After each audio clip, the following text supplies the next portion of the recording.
जवाब है बीजेपी के पास? कोई भी जवाब?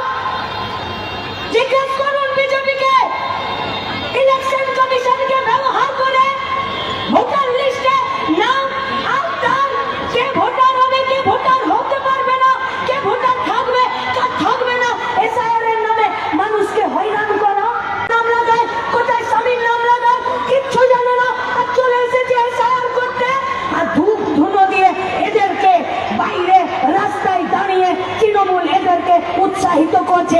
আরে যদি তৃণমূলের দম ছিল বিধানসভার ভেতরে এসআইআর এর বিরুদ্ধে একটা অধিবেশন ডেকে কেন এসআইআর এর বিরুদ্ধে কোন রকমের প্রস্তাব বা বিল গ্রহণ করলো না? হ্যাঁ জবাব তৃণমূল কে পাস।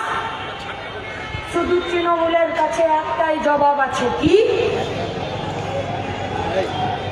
কোনো অসুবিধা নেই, প্রশাসন মেলার মাঠের পারমিশন দেয়নি, ফলত আজকে যদি এখানে কিছু ঘটনা ঘটে তার দায় থাকবে দালাল প্রশাসন।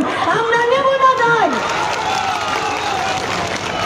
মেলার মাঠে থাকতাম, রাস্তা অবরোধ হতো না, প্রশাসন জানতো না, পুলিশ জানতো না, মালদা জেলা থেকে মানুষ জীবনের যন্ত্রণায় আইসিডিএস এর কর্মীরা, আশার কর্মীরা, সরকারি কর্মচারীরা, পরিযায়ী শ্রমিকরা, মাইক্রো ফিন্যান্সের জালে হাসপাস করা মহিলারা আজকে মালদা জেলাতে এই শহরের উপকণ্ঠে এসে উপস্থিত হবে।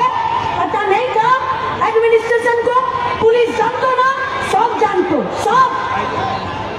তারপরেও বলেছে দেয়নি পারমিশন, তো তার দায় আমাদের নয়। আমরা শুধু আপনাদের কাছে বলতে চাই, তৃণমূলের দ্বিচারিতা দেখুন, তৃণমূল কংগ্রেসের দ্বিচারিতা দেখুন।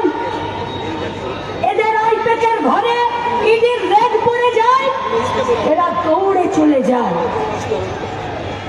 আইপ্যাকের ঘরে ইডির রেড পড়ে যায় পয়সার তছরূপের জন্য, রাজ্যের মুখ্যমন্ত্রী তৃণমূলের গাড়িতে এই পুলিশকেই চাপিয়ে নিয়ে হড়বড় করে চলে যায় ফাইল আর তাদের সমস্ত ইলেকট্রিক্যাল ডিভাইস বাঁচানোর জন্য। আর ইডি নিজের হাতের উপর হাত দিয়ে দাঁড়িয়ে থাকে। তখন তৃণমূল কংগ্রেসের চোর নেতা নেত্রীদেরকে মমতা ব্যানার্জিকে এরা দেখতে পায় না। বিজেপির সঙ্গে তৃণমূলের এই পীড়িতের হাত